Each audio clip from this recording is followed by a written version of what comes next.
Hello everyone, my name is Dorian and welcome to Catalunya. We are with the Audi R8 GT3 using the fixed setup, and I'm just going to show you guys a lap real quick, and then we're going to take it corner by corner. My brake bias is at 55.5. If you enjoy it, leave a like, and if you want to see more, then subscribe to the channel. If you really want to support the channel, then consider becoming a member as well. Let's get on track.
Alrighty, so we're coming up to turn number 1. We're going to look for a braking point, but before that, notice that I'm taking the car about halfway through on this AstroTurf just to open up turn number 1. We're going to do that a lot on this track. It's really important to maximize your approach on all these corners.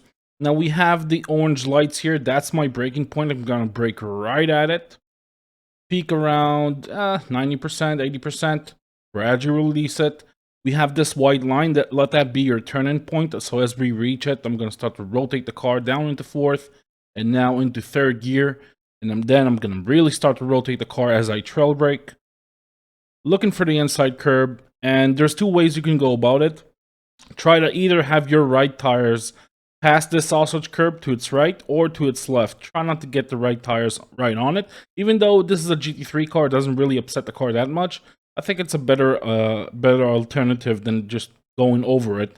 Also, I think it's a little bit faster if you put your right tires on this right.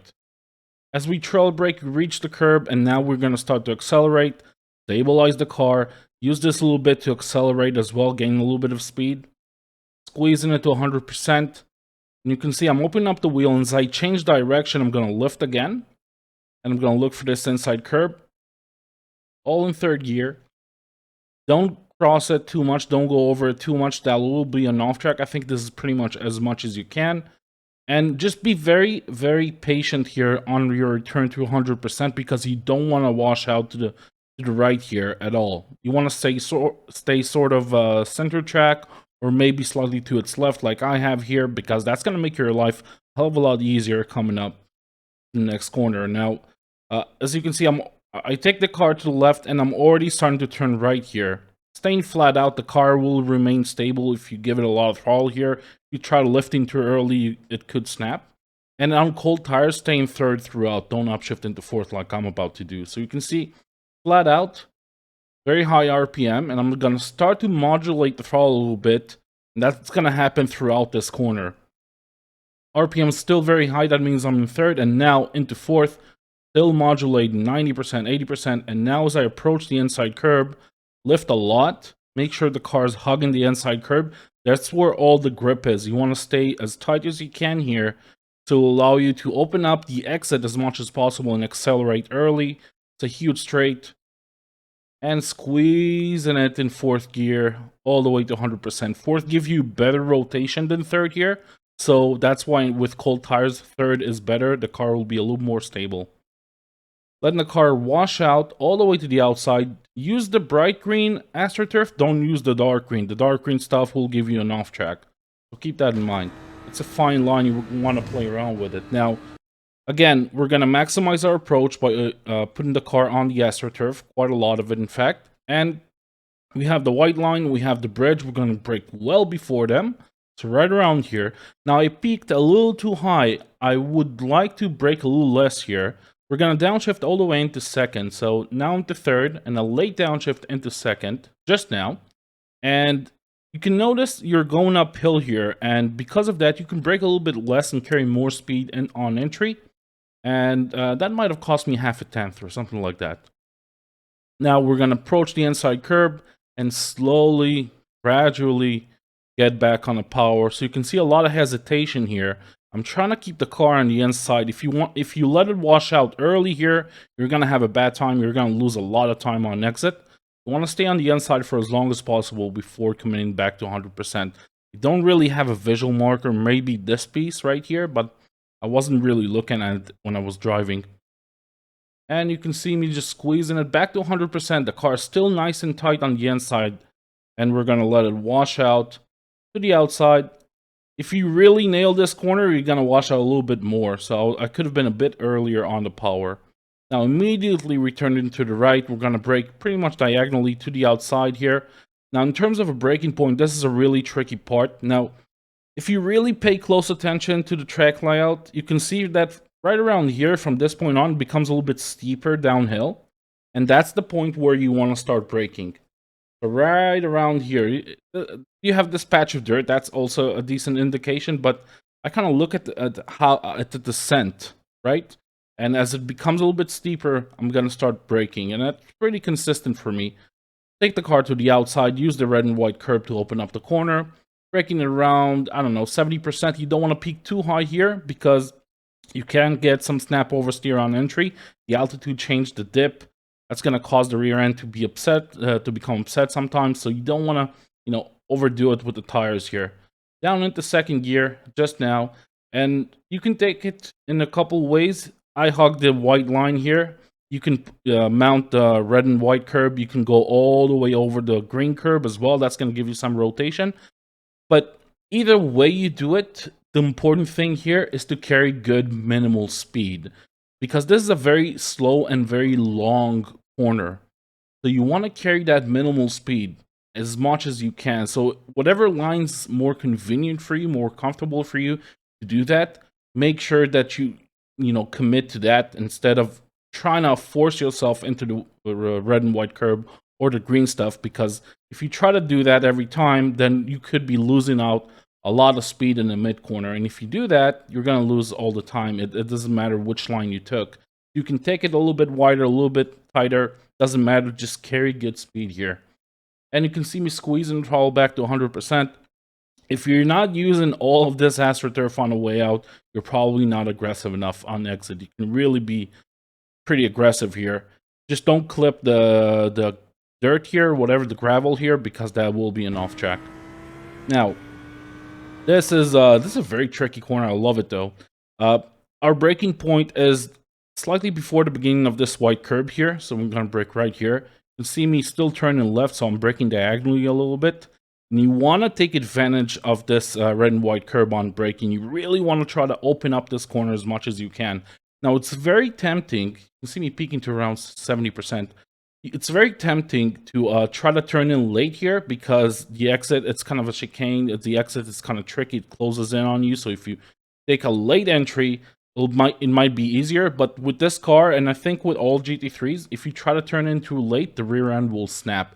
You want to try to turn in a little bit earlier than you think you're supposed to, because there's some camber here, and that's going to keep the rear in check. Into third gear, and I'm just looking for the curb. You can see I'm pretty early into the curb here, and then back on the power, squeezing it.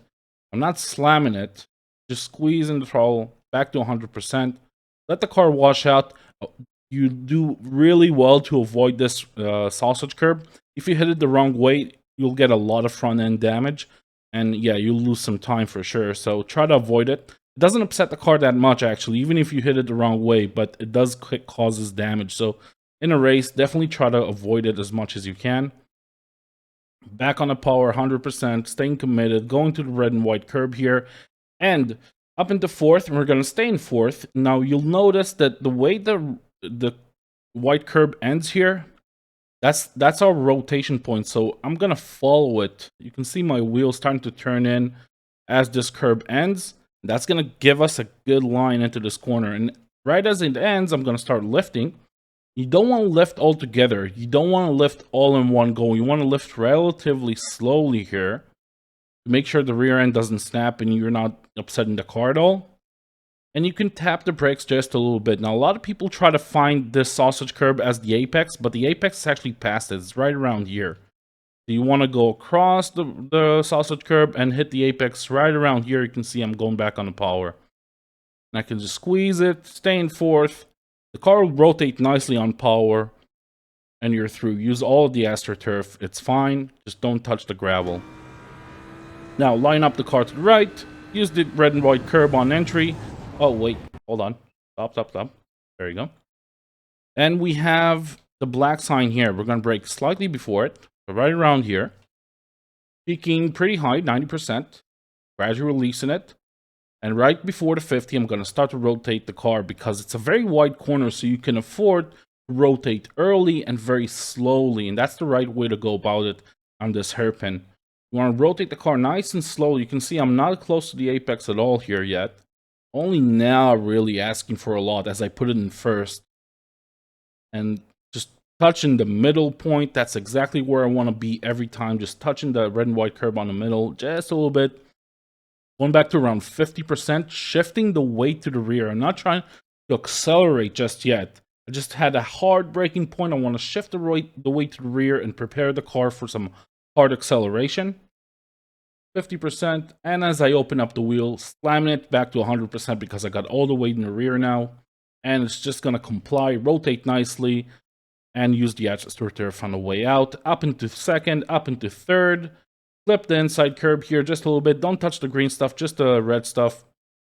And we're going to double apex this corner. That's how I like to do it.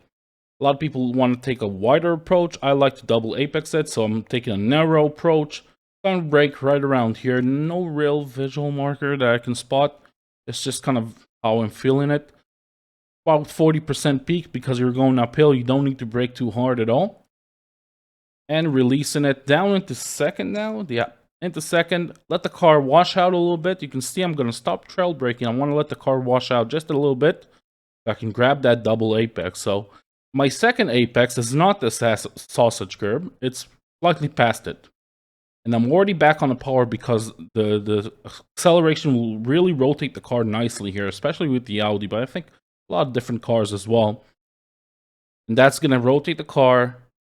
Give me a good amount of speed on the exit here. Use the AstroTurf and you're good. Now, in terms of a braking point here, there isn't one. You're going to have to look at the apex and make an educated guess on where you want to brake. This is where I do it. This is where I commit to braking at this point. So as soon as I have a clear line into the apex, as I can see it visually, and now I'm going to put it in around 50% pressure. Stay in third and have a late downshift into second just now. And the reason for that is because you want to peak your rotation late here. There's reverse camber, and the last thing you want to do is wash out too much here because you want to line yourself up for the next corner. So you want to peak the rotation quite late. Try to find the apex in third and then downshift into second as you approach the apex, and that's going to help you a lot from washing out. You can see I'm very early back on the power because of it, and I can take advantage of this little straight here to accelerate. Now we have the bridge, we have the beginning of this curb. We're going to brake well before them. You don't want to wait until you reach them to start braking because that's going to make you miss the first apex here, and that first apex is everything. So we're going to brake right around here and diagonally to the outside, early into first gear just now, using the AstroTurf, using the red and white curb, on the way in. Trail braking, and I'm finding the first apex. That early downshift is really going to help me initiate that turn in. Back on the power, stabilizing the car, shifting some weight to the rear, opening up the wheel, lifting again, finding the second apex, and then back on the power again. Now squeezing it from this point on 50, 60, 70, back to 100%, all in first gear, up into second. Don't use the sausage curb, just let the car diagonally wash out to the AstroTurf here. And stay flat from this point on.